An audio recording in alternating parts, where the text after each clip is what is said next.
Hi friends, today we are going to study future perfect continuous tense. ये क्या होता है देख लीजिए इसकी डेफिनेशन में. It expresses an action that will have started before a specific time in the future and will still be in progress at that future moment. ये तो इसका हुआ डेफिनेशन. और इसका जो स्ट्रक्चर है, जो हम बोलेंगे इसका फार्मूला वो क्या होता है कि subject plus will have been और shall have been plus verb plus ing और उसके बाद में रेस्ट ऑफ द सेंटेंस. और इट्स आल्सो शोज ड्यूरेशन. तो to show duration you have to use either shall, either for to represent period of time और shall to represent point of time. ये इसका basic है. Now I have written some examples for you. देखो कैसे इसको पढ़ना कैसे है. फर्स्ट एग्जांपल देखो, she will have been sleeping since evening. She will have been sleeping since evening. इसका नेगेटिव क्या होगा? She won't have been sleeping since evening. Will she have been sleeping since evening? ये हुआ interrogative. और interrogative negative क्या होगा? Won't she have been sleeping since evening. अब आपने इसको उठा करके रिवर्स में जाओ, डिसेंडिंग से असेंडिंग चले जाएंगे. Won't she have been sleeping since evening? Will she have been sleeping since evening? She won't have been sleeping and she will have been sleeping since evening. बार बार इसको हम रिपीट करेंगे. इसी स्ट्रक्चर को बार बार हम रिपीट करेंगे. तो क्या होगा, यहाँ पर आपका फिक्स होगा. I have also written other examples here. You can see we will have been staying at Delhi for 1 week.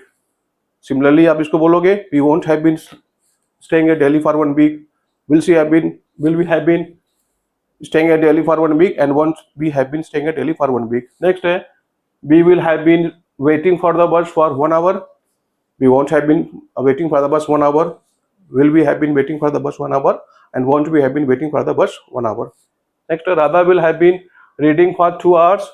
Radha won't have been reading for 2 hours. Will Radha have been reading for 2 hours and won't Radha have been reading for 2 hours. ऐसे इसको हम reverse order में ले जाएंगे. तो ये क्या होगा, फ्यूचर परफेक्ट कंटीन्यूअस टेंस हमारा कंप्लीट हो जाता है यहाँ पर. अभी हमने इसके डबल इंट्रोगेटिव नहीं पढ़ाए आपको. अभी 7 बताया सिंगल इंट्रोगेटिव नेगेटिव. और इनका रिप्लाई किस में होता है, यस या नो में होता है.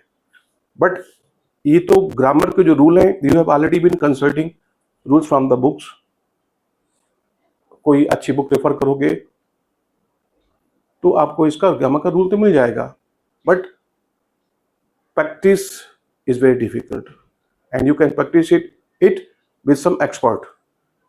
So that is why I am telling you time and again, this is the base of the English. Once you start speaking on the basis of the structure which I am teaching here, I assure you one day का मेरा मतलब है कि very shortly आप सिर्फ जो है, I am not boasting about my accomplishments, but I am telling you the fact, within 90 days if you follow my जो मेरा जो गाइडलाइन है, जो स्ट्रक्चर बता रहा हूँ स्पीकिंग का, if you follow it you will definitely win. I assure you. इससे ज़्यादा तो मैं नहीं कुछ कर सकता भाई. अगर ये छोटा सा मेरा एफर्ट आपको अच्छा लगा हो तो चैनल को सब्सक्राइब कर दें, लाइक शेयर कर दें, और कमेंट सेक्शन में अगर लगता है कि कुछ सुधार की जरूर आवश्यकता है तो जरूर कमेंट्स करें. Thank you.